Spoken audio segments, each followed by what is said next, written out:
Carl and Brendan here from Games, Brains and Head-Banging Life, gbhbl.com for short. Whoop, whoop, end of year lists.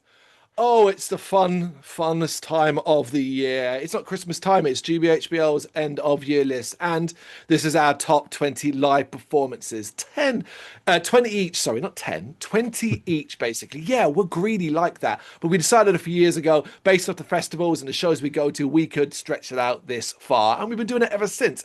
And it's always one of my favorite to relook at the gigs that I've been throughout the year, the shows, the bands, and all of that. Sometimes it's some things I forget about. Like, I was like, what's the first gig I went to? Do you remember the first gig you went to this year off the top of your head?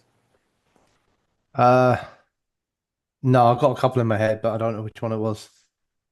I wouldn't have, I Insomnia wouldn't have remembered for even me. them if it wasn't for going back through these lists. It was like that, but yeah, for me it was Insomnium in January 2025, cold January at Heaven. I remember because we got there like half an hour after the doors opening and the queue was still going past the station. Because of the issues with Heaven, their security had become so hot it took forever to get in. So I actually ended up missing a support band completely. But yeah, Insomnia at Heaven. Don't remember lots by it, but Insomnium always great live, so I imagine it was great. Yeah, I think it was Tribulation, but I'm not 100% sure. That was the end of January, beginning of Feb, I think. It was end of January. It's 30th of January. Right. Oh, right. So for these lists, folks, we don't converge with any of this. Basically, what we get to is Brendan will send me his written version of these lists, so I will be putting them into the site. However, because I like to be surprised, basically do a thing where I glaze over and I simply copy and paste, and that's about where it is. So the idea is I don't read the content and I try not to focus on the numbers. Also, when we do the videos, I can be like, oh yeah, I forgot that one was there and so on. Even now, the only ones I'm looking at in front are mine, as in a document. So I can be surprised. It's fun. Do I remember? Nope, don't remember what number one was. But yeah, basically, we're going to count down from 20 to 1, going back and forth as we always do. But before we get started, if you watched and remembered from the wrap up video, at the end of that, I said I would be doing every one of these videos because we're recording them all at the same time in different merch that was picked up at different shows this year. I have changed again, and I am now currently wearing. Brendan, do you know who this band is? Victims. Yes. I saw Well, them. I read it. Yeah, but like it's missing a couple of letters, so I know Yeah, how. You know, it just means they're cool. I know there's been a bit of a pedantic thing about this sort of odd spelling of stuff this year between you, Dan, and Lou, because even she won't say this band properly. She constantly goes and tries to speak without dropping the letters. But I saw this band supporting 1056 Cabal on that show as well. And I was there to review 1056. Actually had an interview in person there as well, which is cool, on a strike day in London, which made it difficult to get to the Dome, but still good turnout. And Victims were on that shit, and I thought they were the best band. So I picked up a hoodie. Whereas the other one I have on my head is Orbit Culture. But this was not picked up at their show at the Electric Ballroom. This was picked up at Damnation, where I saw them first. Yeah, that's it. That's my merch story. Sorry. I I know bought this has this. I got... bought this one about 3 years ago. I took it off a shelf upstairs.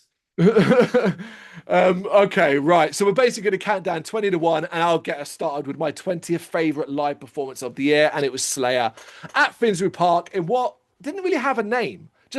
But we've dubbed Slayer Day on the website in our review. But basically, the Finsbury Park show on the 6th of June or July, 6th of July, Yeah. July, yeah.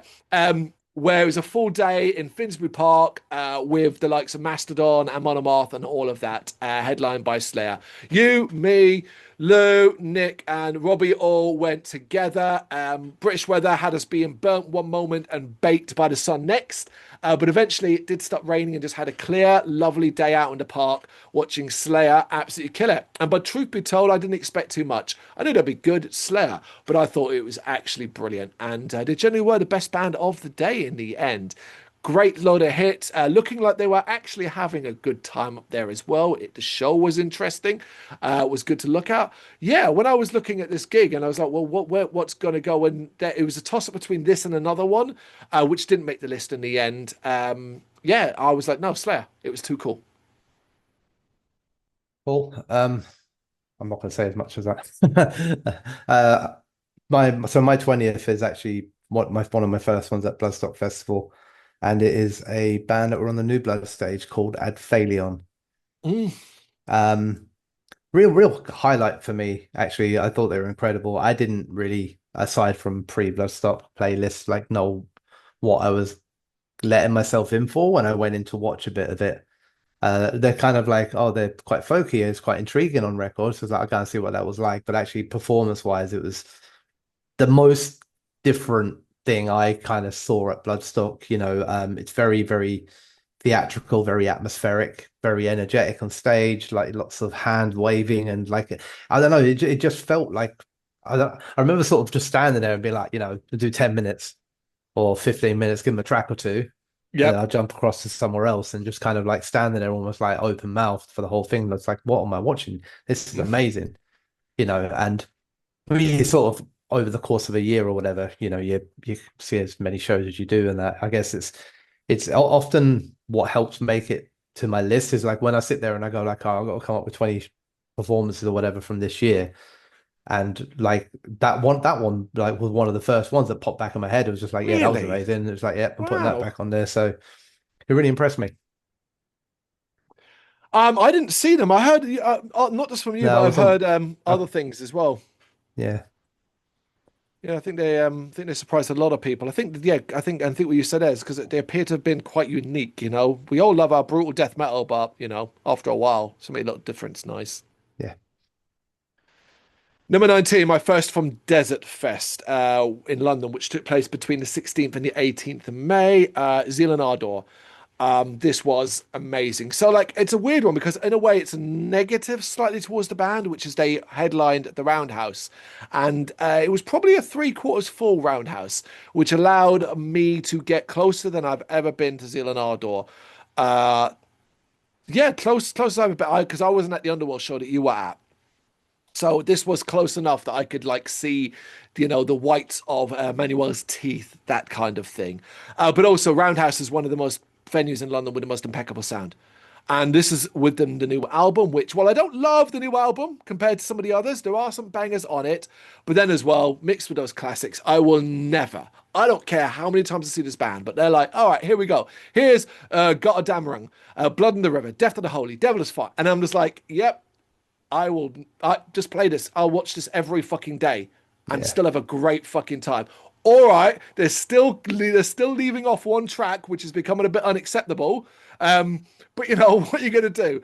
This ended up being my favorite. I've seen Zillanada now, I think 4 times, maybe five. Bloodstock this, um, Electric Ballroom, the Weird Church one from I can't even remember where that was. Yeah, Shoreditch, so like right? yeah, Shoreditch, that one. This is my favorite time I've seen them live, just because it was in a roundhouse. I consider that quite like lucky to have been able to get as close as I did as well. So that was my number 19, Zielenado at Desert Fest. Yeah, I weren't there. I had no doubt because they're so fucking good. If I had been, they'd be in my list as well. Yeah. My number 19 was a different festival in London. So this is the first or maybe only one from Incineration Fest. Hmm. And it's Cryptopsy. Um, it's a strange one because I think we both kind of, when we wrote the review for this festival, kind of came to the same point in this. I think we've been on our feet quite a lot that day. We've been moved around. We've seen a lot of bands, had a great time. This was getting towards like end of the night territory, and it was like, do we leave here and go and watch someone somewhere else and then come back? I can't remember who we were coming back for, but wherever we were coming back there for, whoever the last band on would have been there. It was like, nah, do you Mm. know what? We'll just stay here and drink. Oh, decapitated. Yeah, that's it. And Cryptopsy will be on in the background, and I'm sure it'll be fine.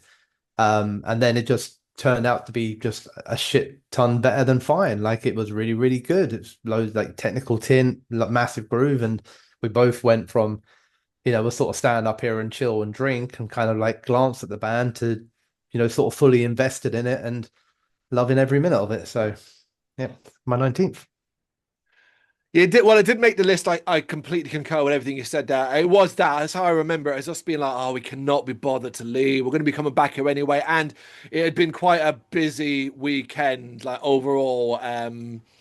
Like things that like Incineration Fest is looking, I guess they suggesting they've learned from this year, which is not using the roundhouse well, and so that meant a lot of the smaller venues were packed out, things like that. So like I think it was like well, as you said, we couldn't be bothered just to try and squeeze in somewhere and then come back. So we thought let's just Yeah. chill with a beer, and it ended up being a best decision. They were such a fucking highlight. When I think of Incineration Fest, yeah, they tend to often be like the first band I think of as being like, yeah, that was well worth it. Okay. 18, show this time. So Grief Ritual at the Black Heart on the 6th of February, 2025. This was their album launch for for Collapse. An actual great build that included Worn Out and Caligram and Harold as well. But I was here for Grief Ritual. Well, I was here for two bands, but we'll talk about the other one later on. Grief Ritual, I was here for them. Loved the album Collapse. It was great to hear this in full. They're heavier, more passion. It's the Black Heart, so you know you're getting blasted. So make sure you got earphones in.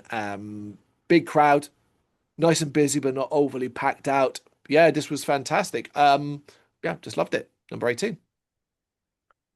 Cool. I'm back at Bloodstock Festival for my 18th, this time on the Sophie stage, and it's the Northern Irish technical death metal band Lock Horns. Lock horns. Big fan of the band anyway. There's been bits and pieces of music in the last couple of years, which has been great. Like lots of music to get stuck into. I haven't seen them for a long, long time. In fact, the last time I saw them had been at Bloodstock stage many years previous when they were on the New Blood stage. Hmm. So, and then obviously we've seen them this time round up on the Sophie stage. I think it's the years have been good to them, to be honest with you. I think they've grown as a band. They've grown like in terms of sound and their sort of stage presence and everything like that. So I was really, really excited to see them, and I just thought they were great. They're really impressive, very, very heavy, lots of heart and passion, and real highlight for me of well, there's a lot of highlights. This is the thing with Bloodstock this year, but they were one of them. I can't remember what I was doing. I know I didn't see them. I don't remember if it was putting equipment away or getting equipment, or maybe I seen another band, but it does sort of ring a bell. It was roughly interviewing kind of time because we would interview. We've got an interview with Lockhorns from Yeah, Bloodstock, so it's definitely afterwards we would have. Maybe I think I might have gone off to get the equipment, it's leading into the possible. interviews. Yeah. Okay, it's a shame. It's a shame because I do like the band as well. But there you go. What are you going to do? Number 17, Festival Mangata. My first entry from Mangata, which took place on the 12th of June. No, July. I'm getting my fucking dates right. 12th of July, yeah.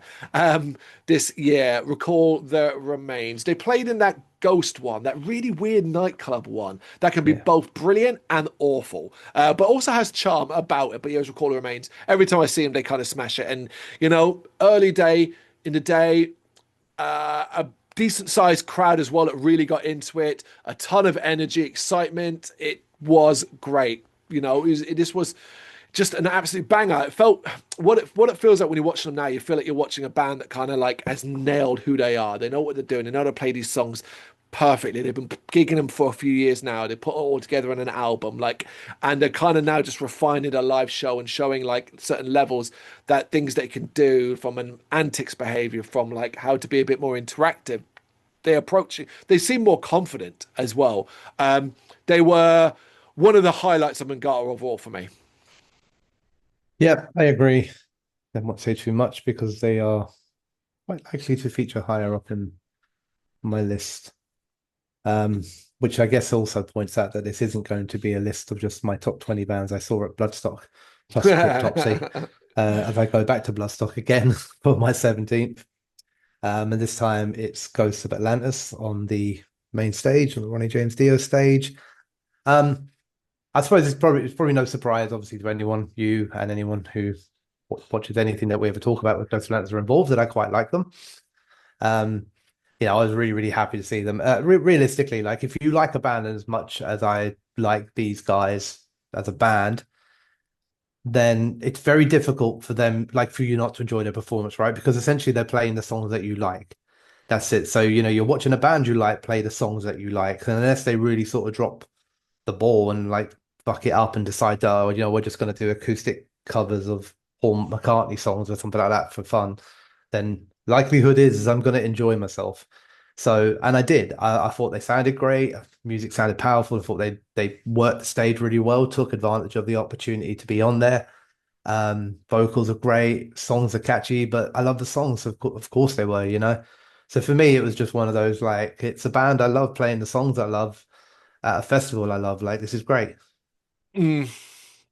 It was great. I always think, God, I wish they'd been on like a Friday or even a Saturday morning rather than the Sunday. Because look, as much as I want to be able to like, as much as I might like the band, I was flagging that early in the morning, and it's like, okay, I'm not feeling great, and it's Sunday morning. It's nothing they can do about it. You can be like, well, why don't you just take it easy? I'm not bloodstuck. I'm not gonna fucking take it easy on Saturday, am I?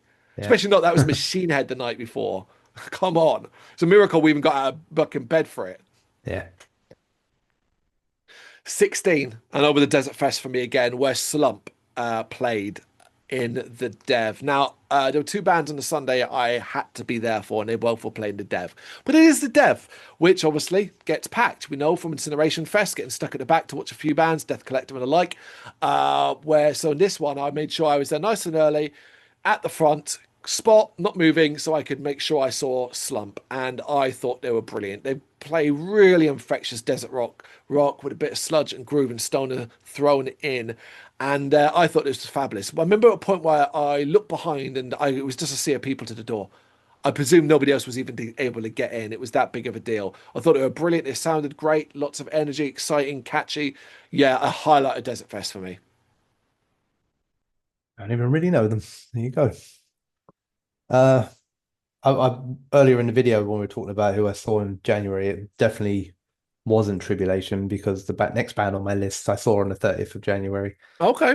So this is also obviously not a Bloodstock. So this was the support act Shadow of Intent, who was supporting Cattle Decapitation on the Terrasitic Reconquest tour. Um, they were main support, but I don't think it was like a straight up support sort of thing because they had an extended set. So like I don't think it wasn't quite co-headlining either, but I know like Shadow of Mm. Intent had like an hour or something like that. So they're a big size band. It was at Electric Brixton. Um yeah, I guess it's one of those things where I remember like kind of being there and thinking like, any other night, for me personally, you probably steal the show. They were really, really good. They had a huge crowd there, massive following. You can see like it swell when like those guys were about to come on. Symphonic tint to the band, which kind of makes everything feel kind of epic before it gets like really, really kind of nasty.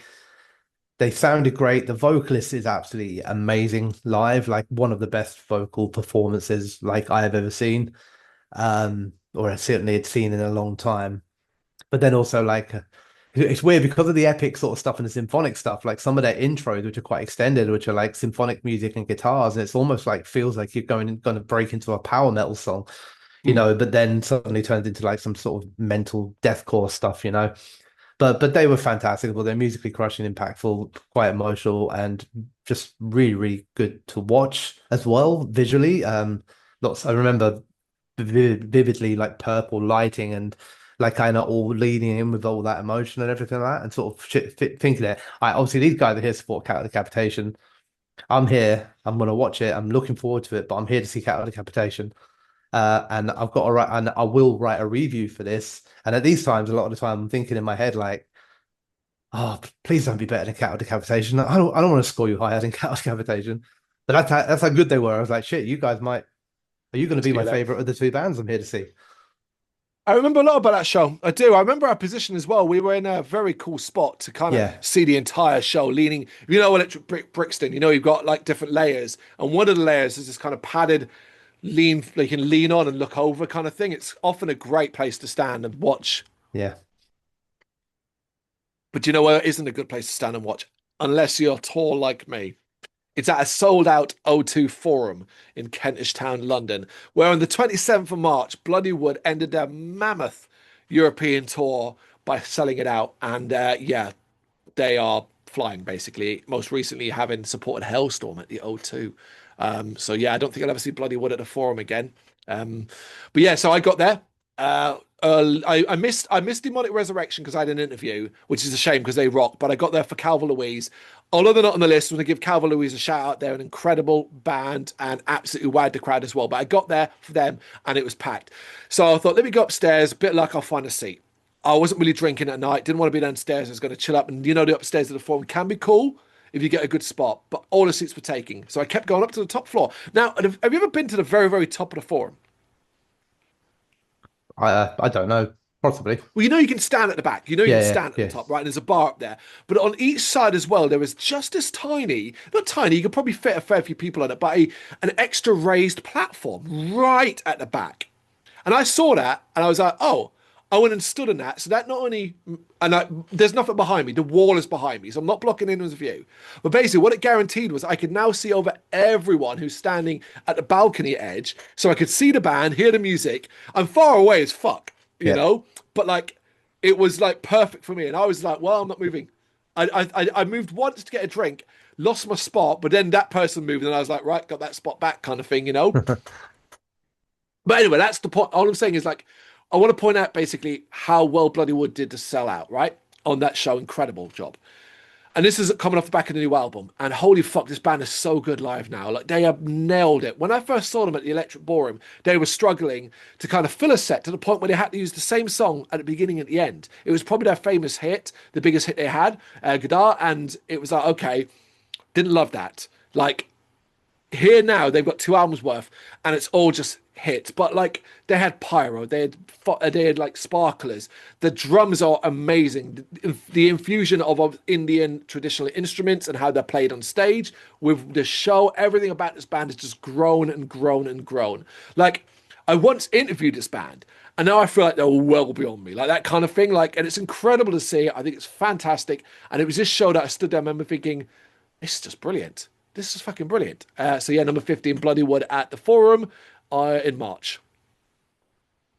Well, I'll take me a little detour away from Bloodstock, so I'm going to pop back there now for a couple.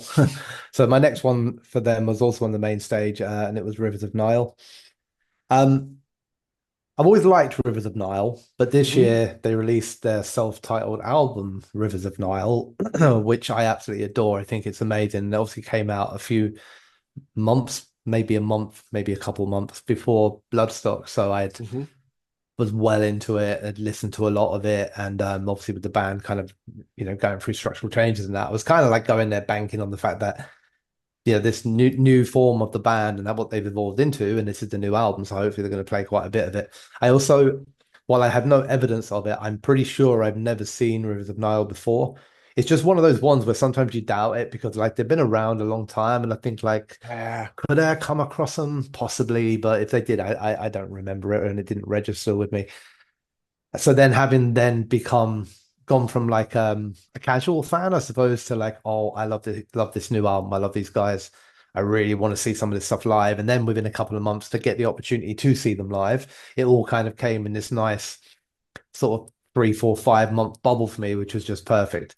Mm. Watching them there, I thought they were fucking brilliant. I loved it.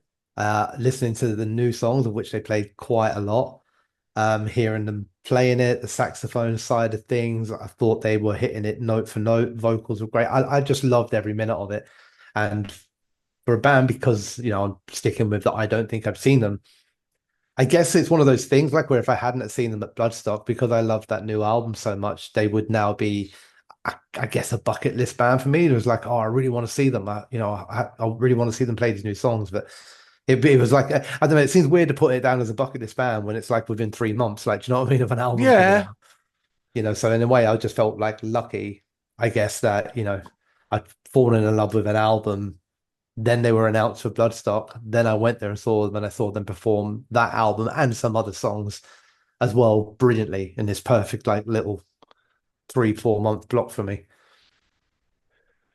Yeah, they were pretty. They were good. They were good. I don't think I was enamored with them as you are. But Yeah. what you said got me thinking because I was like, I know I've seen them live because I remember seeing them at the Dome. So in 2019, were you at this gig? Because I'm about to read you off this bill, and oh my God, this bill in 2019. Contrast it then to now. So Rivers of Nile were the headliners. Black Crown Initiate were the main support. Mole were the next band, and an Orbit Culture were the opening band at the Dome in 2019, 2nd of October. I wrote the It review. it doesn't ring a bell. I'd imagine you were there for Mole. Oh, of course. I like seeing All But Culture as the opening band, and I want to read that review and be like, did I even get there in time to Just see All like, But Culture? Like, I'm yeah. pretty sure All But Culture would be the headliner I, out I of hope you all didn't four of write. those bands now. Oh, yeah, absolutely. Yeah. Yeah. I hope you didn't write something like, "Oh, I don't really know this Orbit Culture band. They suck. They've got no future." I want to look at it and be like, I want to, because I know me. I bet I wrote, "Watch out, this band's going to take over the world," and I bet I totally fucking was right. They're sitting there wearing their hat now. Exactly. That's incredible. You're not sure if you were at that. It doesn't sound. I mean, if I'd have been there, I would have wanted to be. I like Mole as well, Hmm. but I would have wanted. I would have been there for Rivers of Nile. I think even then, out of those two Yeah. bands, more. I. Yeah. Because I've been a long-term fan of Rivers of Nile. I just know never been a super fan. It was the new album that I felt where they just hit this balance for me that was like, you got me, I think you know? 2019 might have been where the Owls know and Nate that album. Yeah, So which that was was probably my second favorite album of theirs. So, there we go. I oh wonder. well, I'm old. I don't remember. Yeah. Well, I had to check the website. So, like, if when these days when I'm like, wait, what did I do? I just put it into our own search bar. Chances are we've got Yeah. it'll give you the answer. Right, 14, Black Heart again. Over to Black Heart on the 28th of March. I also went to another album release show. This one even had a pre-event where we got to do some witchy stuff. It was Forlorn, celebrating the release of their album Ether. The Black Heart in London, of course. This was Forlorn, are an amazing band, truly atmospheric, and it was great to see them transform the Black Heart as well. It was great. I think it was sold out in the end, or if it wasn't, it was as close to sold out as you're getting with the Black Heart. And you know what the Black Heart's like when it's sold out. It can be a mess unless you're there nice and early, or willing to squeeze past a few people because normally everyone just gathers at the fucking door. Move in. Treat it like a tube chain, people were in London. Move in. There's plenty of room. But anyway, we were nice and close for it. The experience, a really dynamic, explosive set. I thought it was the culmination of a journey as well, because at that point I felt like I'd been in a journey with Full On. The build up to the album. Sometimes that's how it works for me. When I'm from a writing GBHBL side, I'll be part of the album journey. I'll be reviewing the singles as part of the single slam. And then the album will come and that will get reviewed as well. Often something there's an interview tied into it as well. And then there's the live show, which normally doesn't happen as close to it as it was here, but it was very close. So that kind of encapsulated the Forlorn journey for me. And having the whole pre-event that was held at the Black Heart as well, sitting there with a few people who were kind of like, and like taking it seriously as well, getting put under pressure by the PR to ask a good question in a Q&A part felt unfair because I'd fucking interviewed them like a week before, that Yeah. kind of thing. But yeah, like yeah, really, really, really memorable experience ending with a really memorable show. So that's 14, Forlorn at the Black Heart. Cool. Less memorable, I suppose, like in terms of things like that happening around it. But and I am still at Bloodstock for this next one as well. But this was memorable for me more so in that I was surprised that I enjoyed it as much as I did, and Mm. that was Paleface Swiss. So Yep. I don't want to ever like trying to word things in a way so it doesn't like I don't dislike Paleface Swiss. It's not that. Mm. I just like I just I've never been wowed by anything that they'd released. So it's like there's things that I had listened to and I'm like, yeah, that's good, that's good, that's good. And that was kind of it. That's kind of where my feelings were with them. It was like, yeah, they're a good band. And that was it. So I went along to watch them for two reasons, right? One of them, which is a serious one, which is like I wanted to check it out because of that thing that we often say, which is like seeing it live will either confirm it for like, it'll confirm it for you either way. Like you're Yeah. either oh like okay cool I get it now I'm going to find more enjoyment in the records, or I don't really get it still, and that's fine. That's where I'm at. The second reason being is because my daughter thinks he's cute. Ah, Zell. Okay. Yeah. All right. Yeah. She Ellie. like. Yeah. I mean, she's got a type, right? She likes Will Ramos. She likes Ellie. So, I think um, Zelly's cuter, but fair enough. Not sort of ranking them, yeah. But there we no, go. yeah, Anyway. yeah. But we're not here to objectify frontmen. Um, but so anyway, we went along to watch it, and I'll be honest with you, like it's one of those things where I'm just like, what did I not get on record that I'm getting now? Like, do you know what I Mm. mean? It felt like I suddenly saw, I guess, what people say about them on record, where it wasn't just like noise and like heavy and stuff like that. And I was seeing the heart part of it and the emotional part of it and the effort and energy.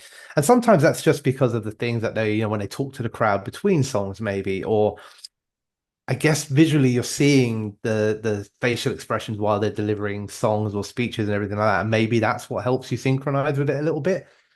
But it was very memorable for me because firstly, it turned me from being a, I guess, whatever sort of about them to really respecting and admiring what I saw at that show and kind of understanding why a lot of people sort of rave about them and stuff like that. And then yeah, really from that, being able to now, like, they've obviously had a new EP out more recently, which I can't remember the name of, but being able to listen to the music now, and I guess as I listen to it, you kind of like visualize what you saw, like when you saw it on stage, and it gives it more meaning to me now. So, like, watching them perform live at Bloodstock has now made me get the music more and made me into much more of a fan, which I think is very, very cool. As a whole, the GBHBL had quite a journey with Paleface this year to a certain degree because early on in the year, Dan would go to the show at Electric Brixton, and it was one that I bitterly wished I'd gone in his instead of Dan. But he took the press for that. I couldn't get to it, so he took it. And rightfully so. He said it was fucking amazing. The whole bill was crazy. It would have been insane. But obviously, Bloodstock, I was there with you for a period, Yeah. and if I'd been able to watch this whole show, it would have made my list. I was fucking thinking this was brilliant. I remember just absolutely banging my head to this and thinking this was great. Not getting into the whole reasons why I didn't finish. It's no secret. Dan did something stupid. I had to go fucking deal with that. Anyway, and that's right now kind of where it kind of sticks with Paleface. But I do like Paleface on record. I don't love them on record. That's often been a thing as well. Mate, it's not that I do get it and I can enjoy it and stuff like that. But I'm also a bit like I'm a little bit over a lot of the kind of screamo elements of this modern thing. Thankfully, the new EP, Paleface, are doing a few different things in it, showing range. So that really, really helps too. But yeah, I wish I'd seen the whole set. I think it would have made my list and probably been quite as high as well. Yeah. And lucky number 13, it is Mangata. The last band for Mangata for me, one of two, and the best band for Mangata overall. It was Moon Reaper. The last band actually we saw at the festival for no, we went on to see Esoterica, I think it was. We went to see a band in Ghost. Ghost was overrunning really, really late. So whoever we saw at the end anyway. Anyway, in the Tap and Tumbler, Moon Reaper. Maybe it was actually the last band. Anyway, regardless, it was very late at night. Moon Reaper, Tap and Tumbler, great band, brutal black and death metal, really, really intense. Up close to see them here. Had a blast. Love what they do anyway. This was the best time I'd seen them live too, as well. The fact that by the end of Mangata, oh, it was pretty messy. It was all pretty messy. I still remember vividly a lot from this set, and that's a real positive. Yeah, Moon Reaper Yeah. number 13. Yeah, they were very good. I was well drunk by this point. I remember sort of standing at a point in the tap and tumbler where I couldn't get any further forward, so I could just see like the chins of the band. Like, do you know what I mean? I Yeah, because couldn't see it's the like top of their lower in heads. it. Yeah, it's Yeah, it's rather than being like up, it goes down a couple of steps. yeah. So I am number 13. Oh, I missed a trick with this. I should have put them at number 16 to punish them for their name. But so at number 13, I've got Ward 16. Okay. This was at the Cart and Horses not too long ago, actually, 26th of October. Mm. Obviously playing the new music, Identity. I'm not going to try and be clever and pronounce the three in the middle of it. I don't, yeah, I'd three entity, but that's pretty good. I friendity. I friendity. Yeah, okay. um, big fans of the band anyway. We all are, very, very impressed always by their hard work, their creativity, and their music. So I was very, very excited to go along and see this because I really, really like the new album a lot. And I was, as part of the magic of Ward 16 is like, of course I want to go there and I want to hear these songs and I want to see them, play them and listen to it and enjoy the music, but I also want to see what they're going to do Hmm. because a large part of what they put on is the whole sort of theatrical performance piece of it, the very, the DIY kind of aspect to it, but they put so much energy and effort into it that it is a spectacle. And yeah, so the whole thing, from start to finish was exciting. Um, it's one of the weird things, like, you sort of follow these bands for so long that, I don't really have any right to, but, you kind of take an element of pride in like how well they did. Like, do you know what I Yeah. mean? Like, you go like, they've had challenges, obviously, with the drummer sort of not being able to finish the show, the tour, not just Hmm. the show. Um, But they owned it. The new song sounded amazing, and some of my favorite War 16 songs are on the new album. And hearing them Yeah. played live, it's there's a bit of additional heaviness at points and stuff like that, and just it was just great fucking fun, man. It's kind of like what the entertainment part of like all of this is meant to be. I went there and I was thoroughly entertained. I'd add as well, it's also what the community side's supposed to be. Ward 16 have worked very hard to build a community around them across many, many different cities. And London on a Sunday, like it still had that community feel. Yeah, absolutely. Yeah, massive shout out to that album and that show. Number 12 for me. I hope there's never a year where this band doesn't end up on this list. And to be fair, this is the only time I've seen them live this year because they haven't played live as much because they're obviously writing new music. I imagine 2026 is going to be a crazy busy year for them as well. And I'll be there for it because in at number 12 and at Desert Fest, I went to see Wallowing. Oh, you fucking All that build up, and I was like, oh, who's it gonna be? Who's it gonna be? Fucking wallowing. fucking wallowing. Yeah, playing the Underworld as well. So the biggest stage I've seen them do, it was the Friday at Desert Fest. They pull in a huge crowd. You know what their shows are like as well when it comes to atmosphere and the fog and using the fog machines to create it. It was thick in there, alien-like, man. And I've seen them do the whole alien-like show at the Black Heart. This was so unique as well. Of course, it's disturbing as hell. The noise, the chaos they create. How fucking like at that time, because I'll be interested to see what's going to happen going forward, but how perfectly they nailed a show now. Like the songs and how they build and expose and all this, like, then just explode in moments, but also focus their energy and strength into just insanity at times. They are. We always go back to that Wallman kind of thing. I get it. I looked around at a certain point and I saw people's faces, some people's faces, and they were not getting it or liking it or anything like that. I completely get that, but I am forever stunned by this band. I love them on record, but live they are something else. Yeah, it was amazing. Wallowing at Desert Fest, number 12. I'm glad you like them as much as you do. It's a good thing. Yes. Was the Black Heart one not this year as well? Was that a No, previous that year? was 2024. The end of, I think that Uh, was the end of 20. Yeah, yeah. right. So my number 12 already been on your list a bit higher up. And this is Slayer at Slayer Mhm. Day or whatever we're going to call it, Finsbury Park, back in July. I think you said, obviously what you said about it, and I kind of just concur with everything you said. I had a really great time watching them. I had a great day generally because like it was a good Yeah. day, it felt celebratory. It just felt really fucking cool. It was like we're in Finsbury Park, man, watching like fucking Slayer and like Anthrax and I don't know. There's something really, really cool about it and celebratory. But like Slayer, you know, watching them play there, I remember kind of thinking, like obviously this whole they came out of retirement, all this sort of stuff, and but watching them play there, they didn't look like a band who'd come out of retirement. They looked hungry, they looked happy, they looked like they were enjoying themselves. And you think, I don't know, Mm. you kind of just think like you guys probably just retired a bit too early. Like you don't Yeah, look like it you was don't clearly like a you were mistake. ready, Yeah. because like you said, smiles on stage, everyone having a great time. It was Slayer doing Slayer things, but just doing it really, really well. But then the shocking part of it, or not shocking, but the bit I guess surprises me a little bit more sometimes is just how much performance there is with it all as well. Because it's not just Slayer, it's like the pyro, the lighting, seen through Rain in Blood, but fucking amazing, man. Like watching the fire rain falling down from the stage down towards the band, and it was well spirited. There was good food. There was good drinks around mostly.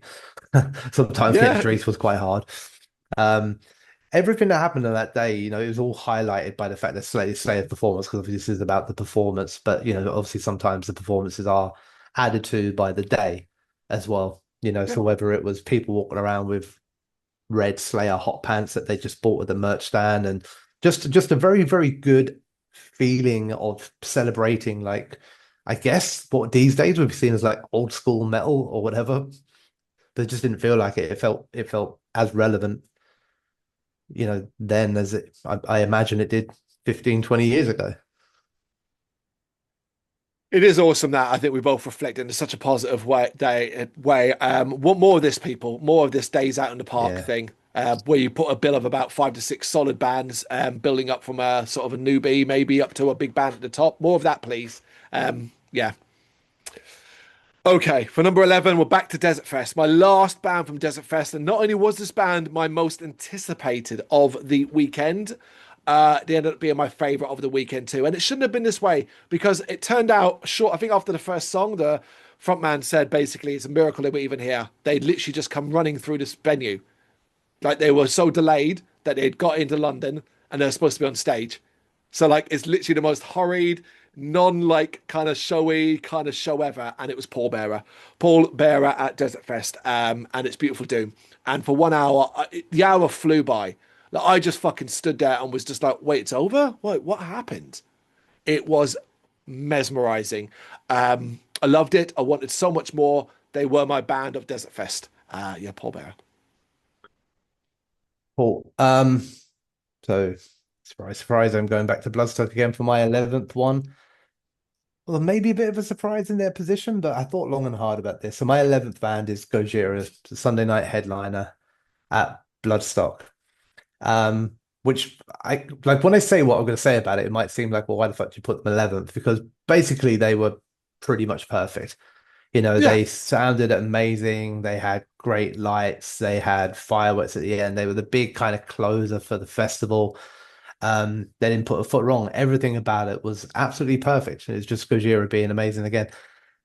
And then you go, okay, well, I don't know, why aren't they like number one if it was so fucking perfect, like at the end of the day? And the reality of it is there's just like personal feelings. That's it. Yeah. I think partly because it was Sunday, so by then I was more tired than I was, say, for other headliners or other things.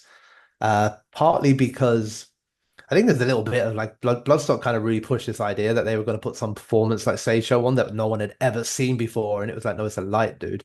Hmm. We've seen lights before, Hmm. but so that kind of like it didn't kill the performers or anything like that, but it was just like a another sort of added factor in it. And then the only other reason, which we'll kind of get to with a lot of the ones that come after the 11th position, which is more like the personal kind of enjoyment at those times.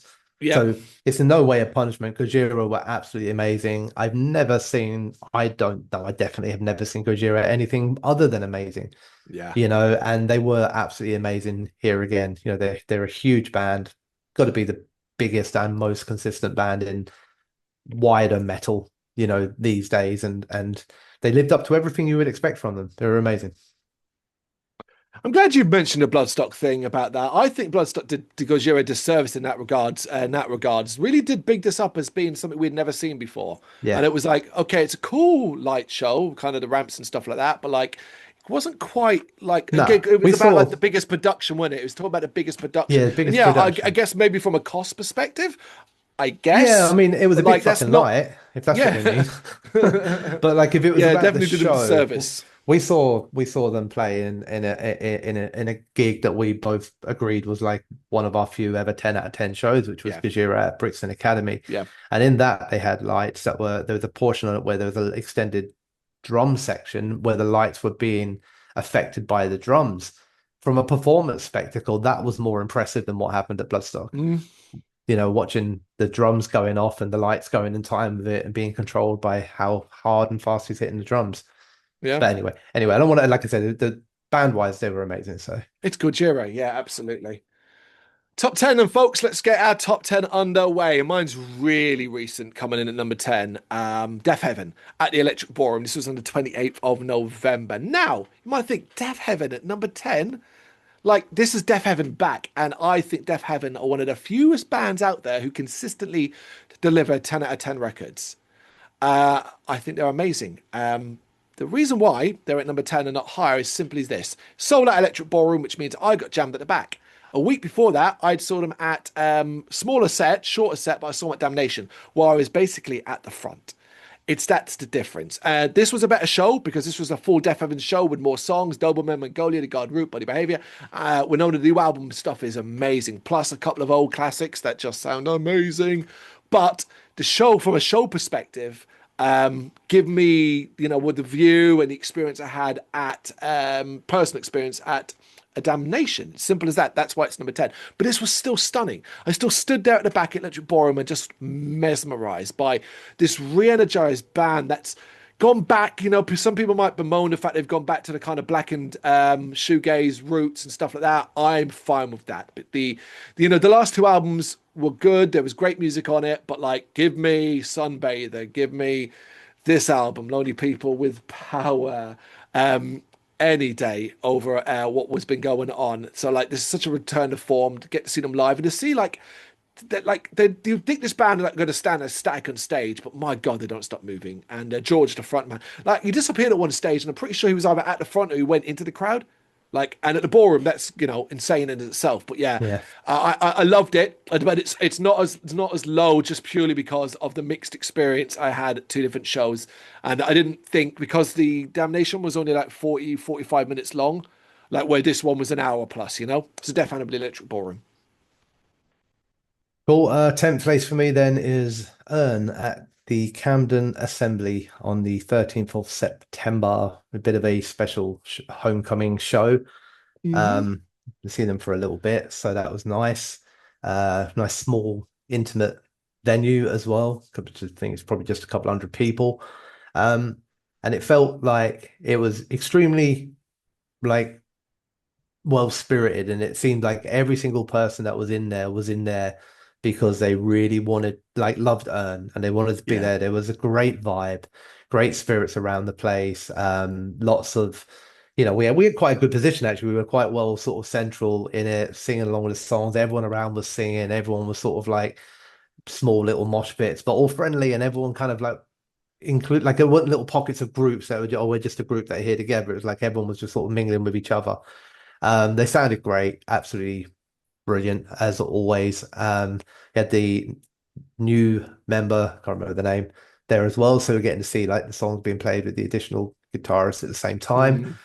Mm. I just thought it was fantastic. Really, really enjoyed it. It was a very much, again, I've said it a few times on a few different shows, but it just felt like a real celebration where everybody in one place, we're all there for one reason. The band delivered, fans were into it, and it just felt right. Hell yeah, but I'm not going to say anything else because it might appear on my list. We haven't had that this way round yet, but no, No. there it is. Um, okay, it wouldn't be GBHBL Carl Brennan list without some cheating. So I have cheated with the next one, so to speak. You can see it that way. I think this is fair, and there's a reason behind it. So basically, in at number 9 is Worn Out at the Black Heart on the 6th of February. That was the where they were supporting Grief Ritual as the first band on. Also in at number 9 is Worn Out at the 229 on the 24th of July, where they were supporting Mastiff. And also in at number 9 is Worn Out at the Underworld on the 30th of November as supporting Pupil Slicer and LLNN. All three shows because I basically couldn't decide between which one was special enough. Basically, the issue, this is the thing. Each is special in its own way. The Blackheart won because it was the first time I saw Worn Out, and it was incredible and energetic, and it was so exciting to see them. 229 because they were part of a build. Not only 229, I love that venue, but man, oh man, they killed it that night. They were brilliant. They were on a bill with the likes of Mastiff, so I'm at home basically. And then the last one, the Underworld, it was like, oh my God, you were opening the Black Heart at the beginning of this year. Now you're on the Underworld stage with Pupil Slicer and LLNN. Like, wow, what an incredible year that's been. So I thought, fuck it, I'm going to put all three on the same level. There's the same band, so technically it's I What's don't. the name? What's the name of this video? Is Yeah, it I top know. 20 bands or top 20 performances? Yeah, but I'm saying that each performance was on the same level. Like I So, know it's a little bit of a cheat, I know, but like give me this one. I oh, definitely I'm haven't not going done to it make you again. rewrite it. Don't worry. Like, it's fine. I mean, It's if I fine. honestly, I generally thought, oh, okay, what's a way to like decide between them other than flipping a fucking coin? But yeah, Worn Out have had an incredible year, and it happens like I think it was Wallowing the year before, where I just end up seeing a band several times live in so many different venues and such different experiences, and have such a blast. The metalized hardcore just does it for me. They're an incredible band live. Wear their hearts on the sleeve, the nicest people as well if you ever meet them. Yeah, Worn Out, three different shows on my number 9. Sorry. All right. I will take it as they were very repetitive if you couldn't pick one out of the three. Um, so my number nine is going back to a show that I was at earlier on for that time was the support band. This is the Terrasitic Reconquest Tour at Electric Brixton on the 30th of January. And this was Cattle Decapitation. Um, obviously, I said earlier on during the Shadow of Intent part of it that, while watching Shadow of Intent be absolutely amazing, the biggest fear in that was whether Cattle Decapitation can firstly live up to it, never mind whether they can surpass it or not. And obviously, positioning wise, they have surpassed it. Probably more fair to say that they lived up to it, to be honest with you. But then Hmm. the personal feeling side of things is I fucking love Cow Decapitation. I think they are, well, I know we all know they're extremely heavy, very much border on the extreme, but because of their kind of chorus structure than those singing in quotation marks sort Yeah. of elements of it, that there's a catchiness to it and a groove to it and everything like that sort of balances the extreme side off enough that you go like, oh shit, this is like extreme metal that's catchy, and I'm Yeah. trying to sing along to it, and that's really, really cool. I thought they were absolutely amazing. I love their modern stuff. I thought that show was particularly cool as well because they did go back a little bit, not too far, but a little bit back towards things like Monolith of Inhumanities and stuff like that. So um I can't remember exactly when it was. I know I had a period of time in a couple of years back where shows were being cancelled and stuff like that, and I didn't get to see them, and I was getting really, really frustrated with it. And then I was lucky enough that I kind of got to see them at Bloodstock and see them again, and then I've seen them three times in the space of like 18 months or something like that. So, but every time I do, I have a blast, and I thought they were absolutely amazing. So, yeah, my ninth. Yeah, I remember this one, and I remember the one at the O2 Islington Academy as being quite a Yeah, cool show as well. Number eight, the only band I have from Damnation. I went back and forth about Damnation, but I realized I saw lots of bands I loved, but none that I thought necessarily would be in this list. Particularly as some bands that were I would then later see at their own shows, so they didn't need to necessarily be taken from Damnation. But Coil Guns were it's the only time I saw them this year. I've seen Coil Guns before, and they've been always incredible live. Seriously, there's no band out there with more energy, and the front man is insane. Remind me of basically at the drive-in in their heyday, and at the drive-in in their heyday is one of my all-time favorite bands. But basically, this didn't happen like you think. So I was actually going to watch Stamping Ground, and I was at the stage for Stamping Ground, and I was feeling a little bit tired and a bit like, "Oh," and more and more people kept coming to that stage, and suddenly it was starting to, we just kind of get more and more packed in, and every minute they haven't even started yet, someone's kind of, excuse me, and they're like, there's nowhere to go, but buddy, like, I can't move, and I said to her, you know what?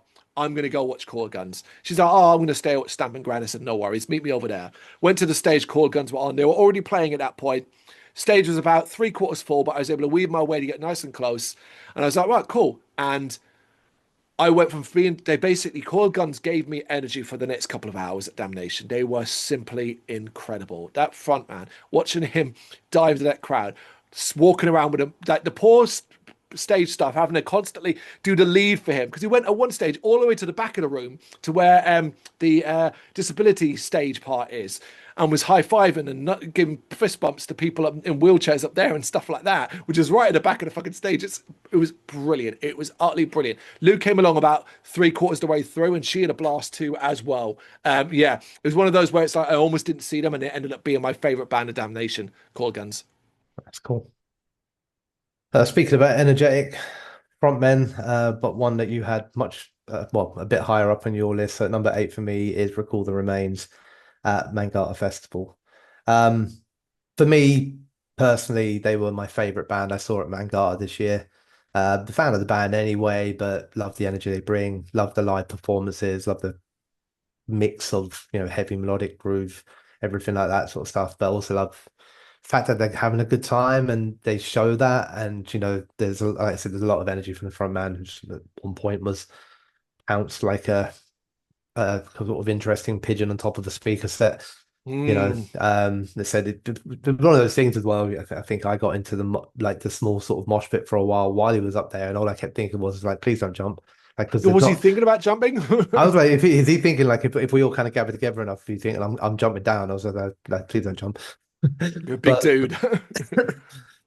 it was just great. Like the songs are great, but the performance was as good. It's very, very it's not like funny, like comedic funny, but it's just humorous and it's good intentioned and everything feels like positive and it's enjoyable, man. It's sort of like the stuff that you listen there and you're enjoying it so much, and that's like that, it's rare these days, but I'm like, oh, I just got to go in the pit for a minute, man. Like, I've got to. And I think that's like for me, and I know in my head that like you got to be good enough to make me want to go like, oh, do you know what? I'm going in, especially at festivals. I'm more likely to do it at Oh gigs than I yeah. am at festivals. So yeah, anyway, for me, eighth place, Recall the Remains at Mangata. There you go. It ended up so good, was it? It ended up in both our lists. It's always a good sign, even if the different positions they're in, they Yeah. still we both agreed. Okay, my one and only band from Bloodstock. Again, went back on this where I was like, yeah, I only had one band at Bloodstock that I thought was worthy of being in the list, even though there were tons of bands that I thought were fantastic. One band stood out more than any other. It was my favorite of the festival. And it's a big one, actually, really. One that was highly anticipated for a lot of people, Nail Bomb. This everything basically this is a combination of not only Nail Bomb sounding amazing, Max being on such form, being in a great position for it, but everything just hit right. My energy was up. I had the right amount of beers. I was with a group, so I think it was me, Lou, Dan, and Elle. You were stuck outside, right? Yeah, we couldn't get in. Yeah, it was that packed. We had gone early, so we were on the other side, as you often do. We just had a good spot where we could see everything. The atmosphere was electrifying. It was just awesome. To the point where I remember as well, like Dan got so into it as well, and this is far beyond his, their taste in music. So like, yeah, for me, Nail Bomb at Bloodstock. This and it had to be a higher one as well, so it's number seven. Yeah, they're not in my list, but that's purely because just didn't get the same experience being outside the tent that you would have got Yeah. inside it. Um, but I have I've still got plenty more from Bloodstock, don't you worry. I'll cover that. I'll cover the rest of the festival. So number seven for me is also at Bloodstock. It's another one of the headliners, and this time it's Trivium. hmm Um, long-term admirer of Trivium, seen them a few times. I haven't seen them for a while. Um, I knew I'd enjoy them, is the truth. Like I wasn't expecting going, oh God, I wonder if they're going to be shit because I like them. I like the music, so I like the songs. It's like as long as you can play them, like I'm going to enjoy myself. I guess if I was weighing it up against the other headliners, you think like, oh, Trivium have got a tough task here, haven't they? You know, Mm. but to be honest with you, they were fucking fantastic. They're on fine form. Matt was absolutely brilliant, infectious. Again, that whole celebration of metal sort of things, I thought they handled the headliner performance part really, really well. They're bringing out guests and, obviously doing some Black Sabbath and Aussie stuff and just we say it so many times in so many videos and so many reviews and everything like that. But when you're a band on stage and you look like you're having a good time, Yeah. like it has such an impact. It's so important. And Matt's constant smiling and just having a blast dressed up in his pink cargo pants and Crocs or whatever the fuck he was wearing. Like, you know what I mean? It's just brilliant. I thought they were absolutely fantastic and very, very worthy headliners. Yeah, yeah. I think they proved a lot of doubt was wrong. I hope so. Number six, and probably the most recent gig on this list, because that took place on the 30th of November, and we're recording this on the 10th of December, but it's in this high. And at this point, we should say in the list, I'm going to start touching upon bands that if you know me, you'll be like, oh, obviously. But we'll start with one. It's Pupil Slicer at the Underworld.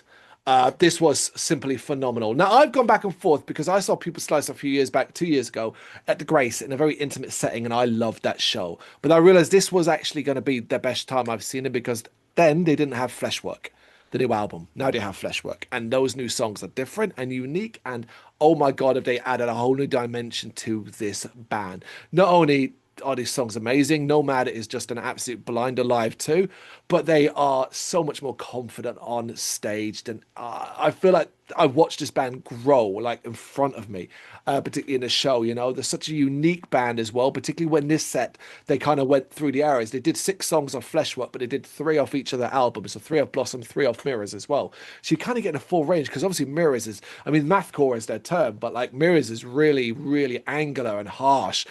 Blossom has a little bit more melody, a little bit more cleans here and there, particularly depending upon the songs. Whereas Fleshwork really gets a bit more experimental, daringly catchy in places. So you kind of get the full era of it. I got the full era of it as well. It was a sold out show, which is incredible work for them and LLNN. We should say it was a joint headline tour with LLNN playing on Maker in full. But like when people Slicer who were on before LLNN, the floor was rammed. Like I had a spot down there and I wasn't moving, kind of thing, but it was absolutely rammed as well. So it wasn't like people were there for LLNN and not Pupil Slicer, you know. Yeah, I just love this. It was so affirming, you know, that I've loved this band. Well, it goes all the way back to Mirrors, folks, you know, to kind of see them reach this point. And again, it was a culmination because before the show, I interviewed two members of the band. Kate was part of that. Singles, album review, all of that in the build up. So they kind of like tick it off as well by seeing them on this tour. And it was a tour that had Worn Out as well, opening. Do you know? Like it was just like, yeah, it was a whole fucking thing. But yeah, an amazing performance by Pupil Slicer. Can't wait to see them again. Could have probably put him in at number 9 as well. Got three worn out performances and pupil slicer in there. Um, so 6 for me, Bloodstock again. This is Fire Schwanz, a band I didn't I can't expect even to be in. pronounce. I didn't even expect to be in my list. Like pre Bloodstock, I knew that they were a bit of fun stuff like that. I listened to them on record a little bit, but that was about it. Um, Only myself, Nick, and Rose went to watch them, and it was on the Sunday, energy drained, legs tired, flagging hard, just going across there for a bit of fun. That was what I was hoping for, and that's what it was. It was just the perfect antidote to tiredness, really. Because they're absolutely brilliant entertainment to watch. Completely stupid at times, extremely catchy, doing covers, visually appealing. There's so many members of the band, and they're all dressed in like theatrical outfits. We've got people on violin, we've got guys coming out dressed as knights and Vikings and all this sort of stuff, and it's all over the place while they do covers of like songs that shouldn't be being covered at a metal festival, whether it was the ending of their set where we thought it was all over, and so they just all lined up at the front of it and just bowed. And then it was like, yeah, everyone's going mad. It was brilliant. We'd had such a great time having a laugh. It's all sung in German. They're teaching us German, and we're all badly pronouncing song words that they're getting us to sing back to them. And then, yeah, before it was done, it was like, oh, that was fucking amazing. They bowed, and they just kept on bowing. It was like, okay, this is extended. Like, what's going on here? And then all of a sudden, out of nowhere, it just breaks out into a cover of theirs of Gangnam Style, and all of a sudden, the whole crowd, like the whole in front of the main stage, man, I'm telling you, are all trying to do Gangnam Style with them, like for like this sort of 2-3 minute outro sort of thing. And it's just, it's completely fucking stupid, but it is the best time. It is the best festival time. Like, I think I described them as some sort of insane mix between Brothers of Metal and Electric Callboy.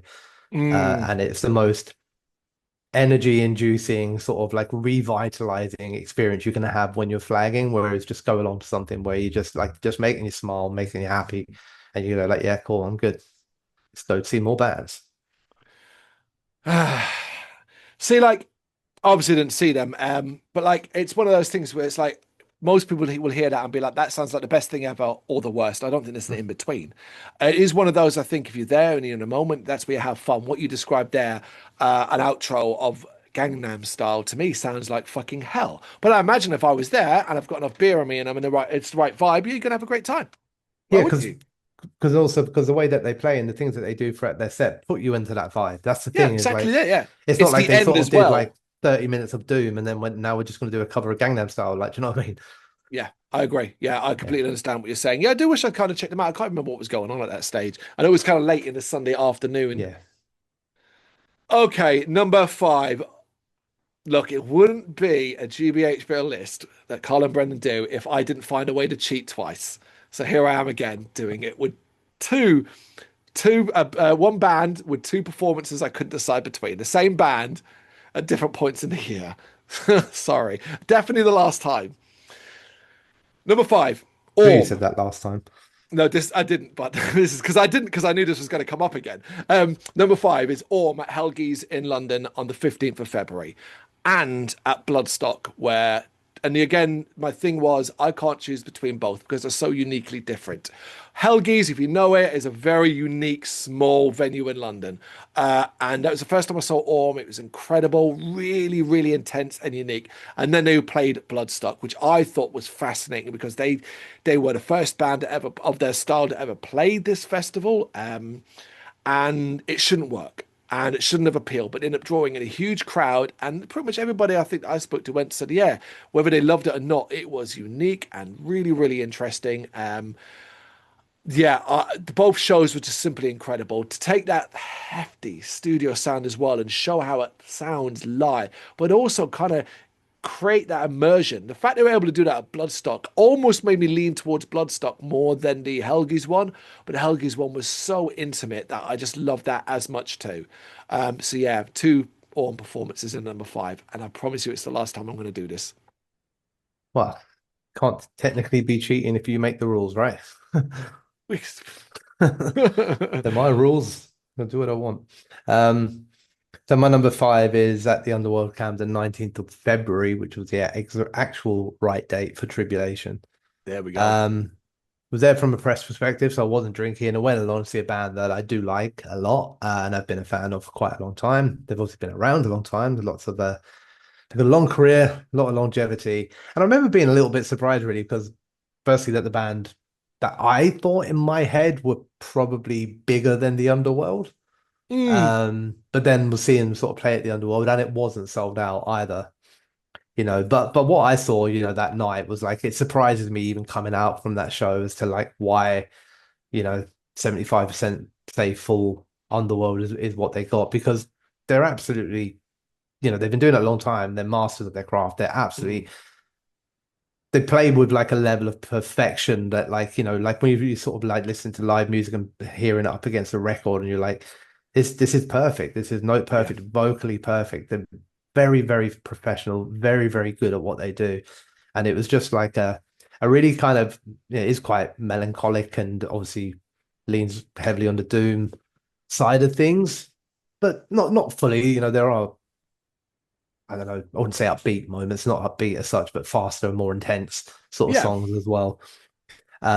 But they're just brilliant. I remember absolutely fucking loving it. I remember being there. It was like I'm pretty sure it was like a Monday night or something like that, and thinking like, I like these guys.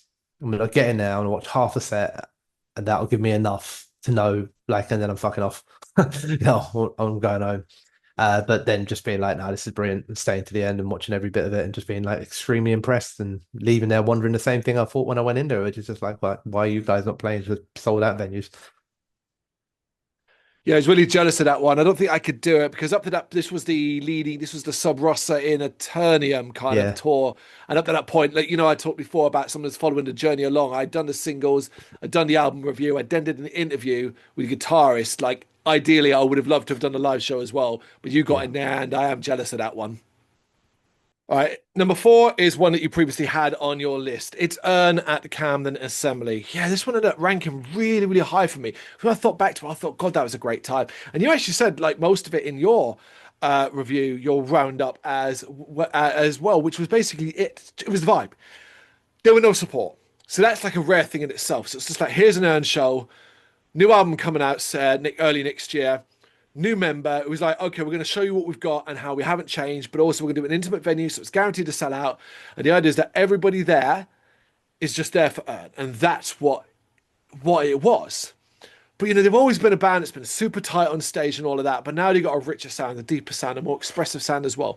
But also a sound that's allowing them, I think, I don't know, just a little bit more movement, a little less rigidity when it comes to even standing on stage, but also just kind of like little flair moments that's now available to them. They're super tight. The songs are amazing. The new stuff is sounding great as well. They're just a band that's gotten so damn good. And this was such a brilliant showcase of who they are now. I can't wait to kind of see where this goes with the new album and what shows they can do because this isn't a good barometer for growth in the sense that because this was designed to what it was supposed to be, which is an intimate homecoming show, being a London band, and almost, I don't know if you want, or almost like maybe if you want as well to almost be like when a comedian, before they go on their big tour, will do like a Mm, couple of small test jokes out. Was it like a bit of a let's get some shows under the belt, like, of what we are now, who we are now, yeah. keep it simple, guaranteeing that everybody there is going to be there just for us, so no support bands necessary either. Um, and like next year is really when it's going to matter. But yeah, like as a show goes, where it's just one band playing a small venue, I love the band anyway. Yeah, it was brilliant. So number four for me, at Camden Assembly. Back in Camden for my number four as well. But this time it was to see a band called Shy Halud, Oh who God, were this is. If there's one band, I'm going to jump in. If there's one band that I reckon Brendan has talked about more than this year, it's this one. yeah. Um, yeah, so this was back in, it was at the Otherworld in Camden, 29th of September. They were there as one of the support bands for Darkest Hour, Mm. along with a band called Denial of Life, Bleeding Through, and obviously Darkest Hour. Um, I went there for Darkest Hour, knew Bleeding Through as well. So I was like, okay, cool, that's going to be two bands. I didn't really know Denial of Life, and I had no idea who the hell Shai Hulud was, or had Yeah. ever seen their name before, or anything like that, or even knew what the fuck a Shai Hulud was. Although I do know now that it's the sandworm things from Dune. I just wasn't full nerd enough going into it. Um, a couple of different things, I guess, that flags you quite quickly when you're in watching a band play, right? So, I watched Night of Life, thought that was quite good.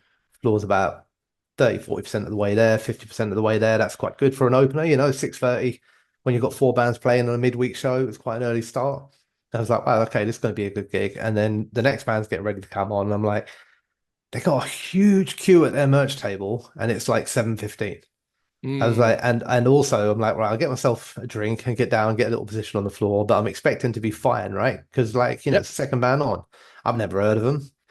So it's probably going to be maybe a little bit busier than it was for Denial of Life as people are starting to get ready for Bleeding Through and Darkest Hour. Yeah. And then, within 5-10 minutes to go before the band are coming on stage, and I'm like, I can't fucking move. Like, what is going on? You know, you just start seeing these little signs. You're like, there's something happening here. And then when the band come out, and like, I know this is an odd way to look at something, but the two main members of the band, I think, are probably going to get these all wrong and anything like that, are significantly older than the other members of the band. I'm like, okay, Mm. so these aren't like this isn't like a young band starting off.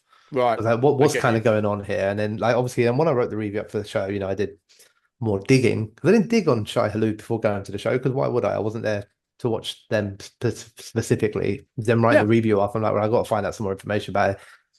Just learning like the fact that they're kind of seen as one of the most influential kind of bands in the original sort of hardcore crossover thrash sort of stuff. Have been around a long, long time, are well loved. Many large bands citing them as a band that they look up to and are influenced by.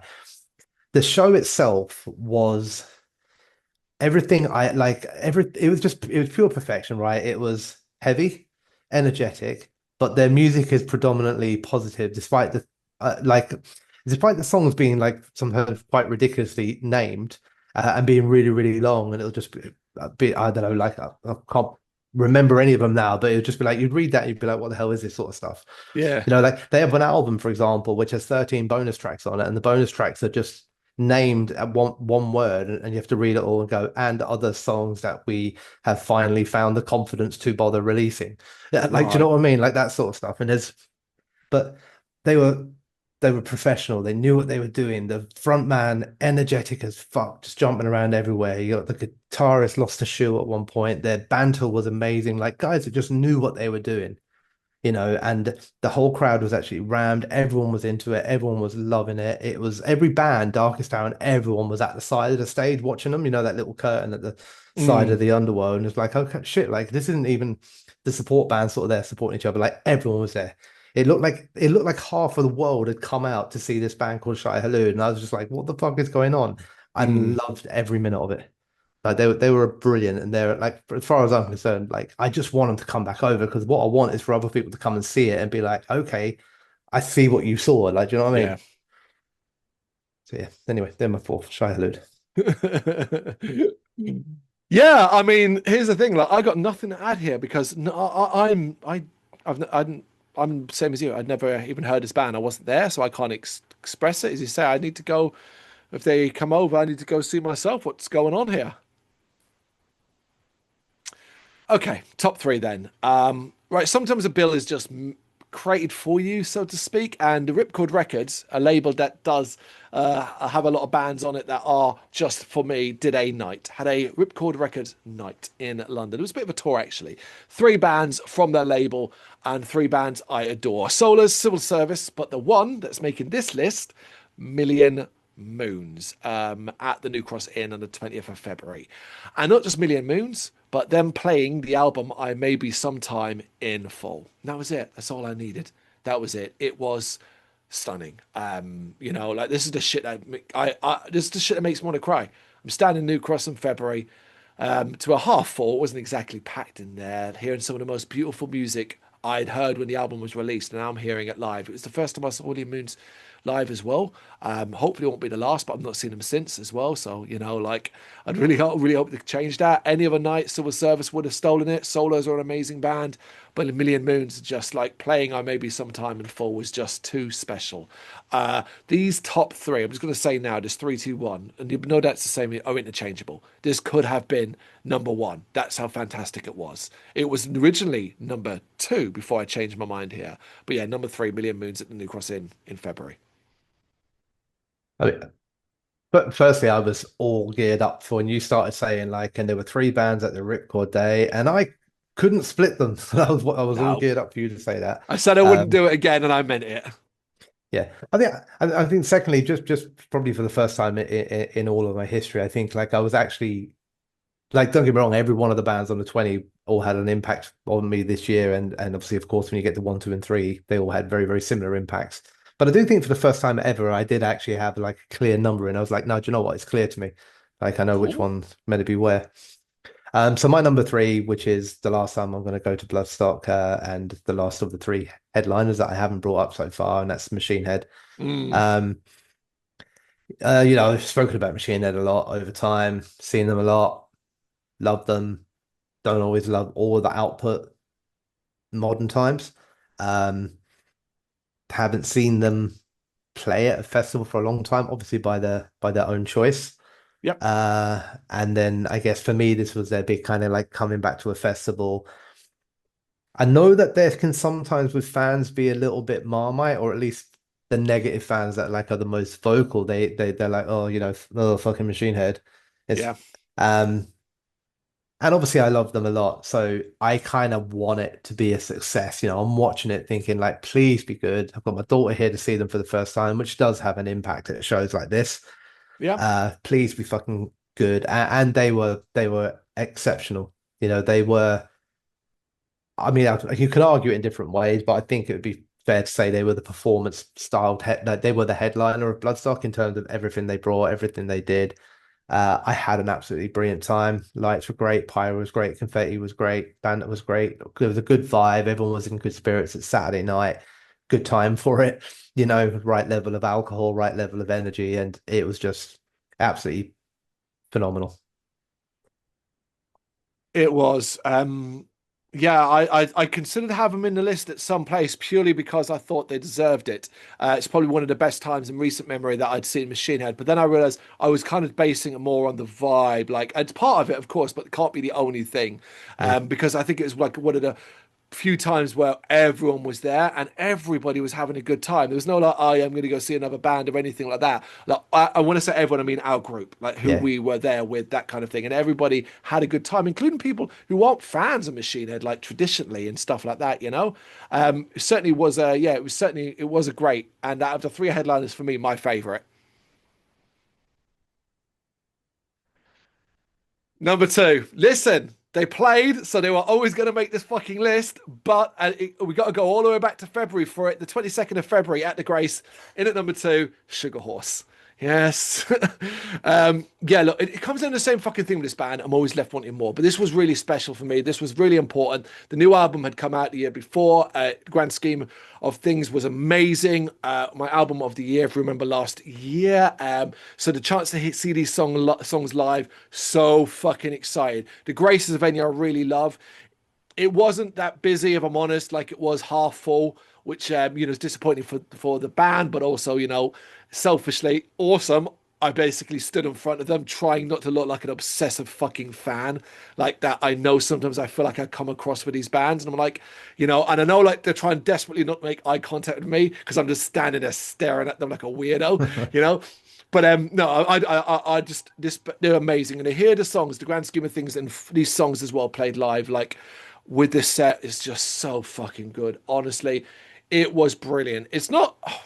I'm still tossing up whether it's like my favorite time I saw them live. I'm not sure it was quite, but then it's difficult for me to balance because each time's been so unique. And the next time it's going to be so unique as well, whenever that is. But this was special.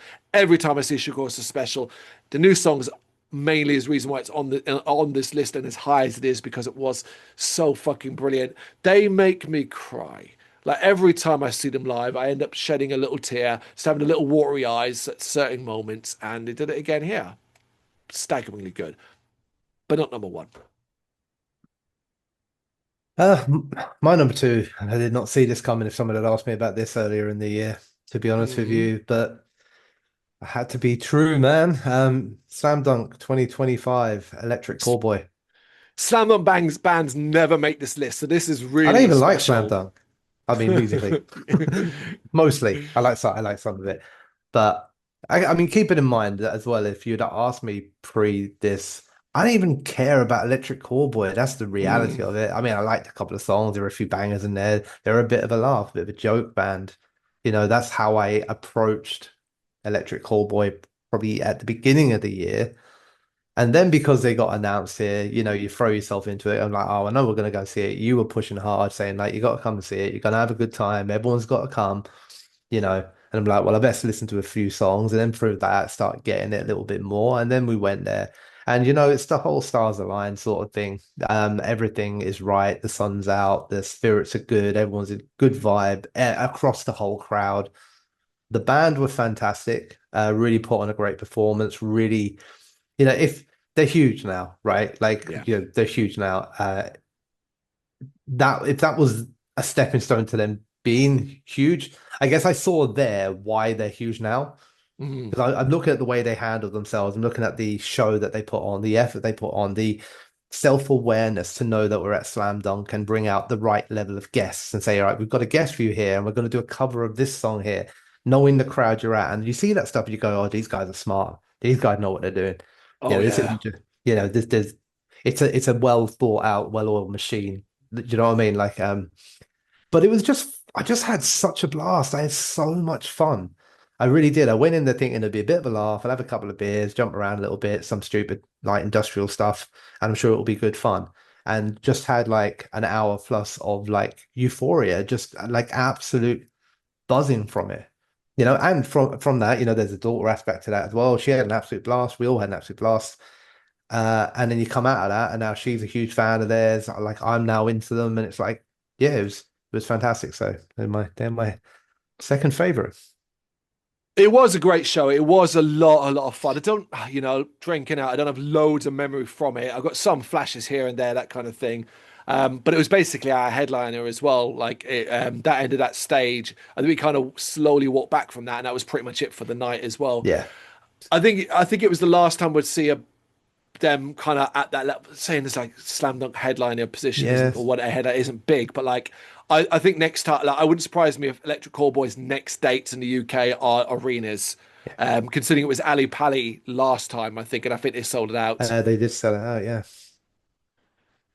Right, number one, and the moment the show ended, I was like, "Shit, this is probably going to be the gig of the year." At the time, I couldn't. I had to wait because we still had I had some big gigs coming up. But on the 12th of November, Conjurer played the Underworld. You know, bringing their new album, Unself, to the masses. An album that is simply incredible too.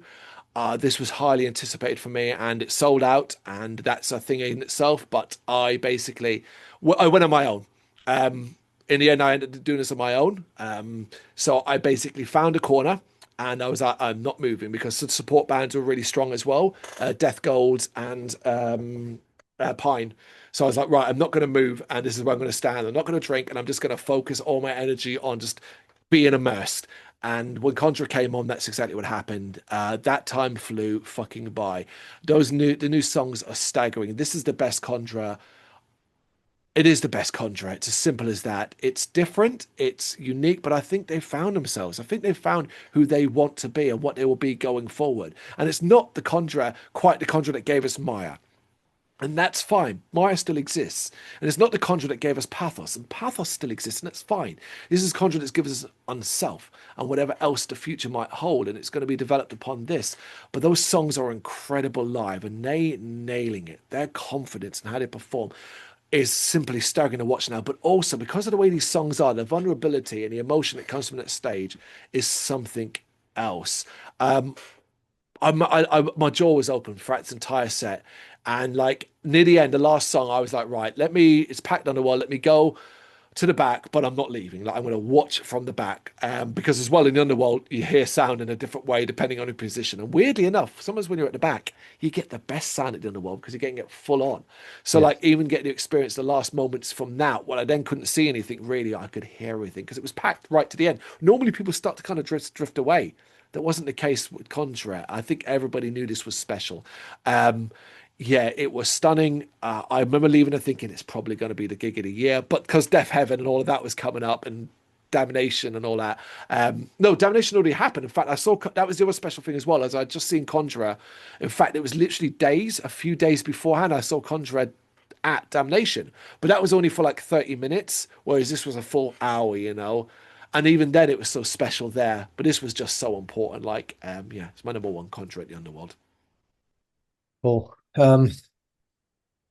My number one, I guess, is a bit simple because I could argue, any of us could Mm, argue that there are performances by better bands, better performances across the rest of the 19 other ones that I put in here.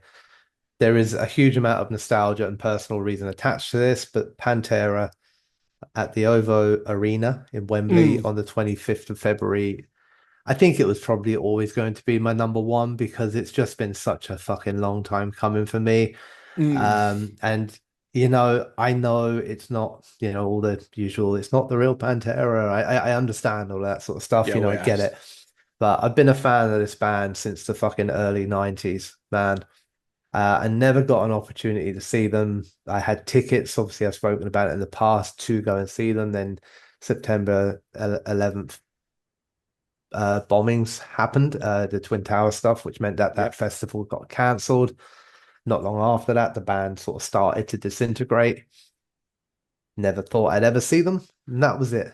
I Yeah. think there was even a point where a couple of years back, they were due to be at Bloodstock doing Pantera songs.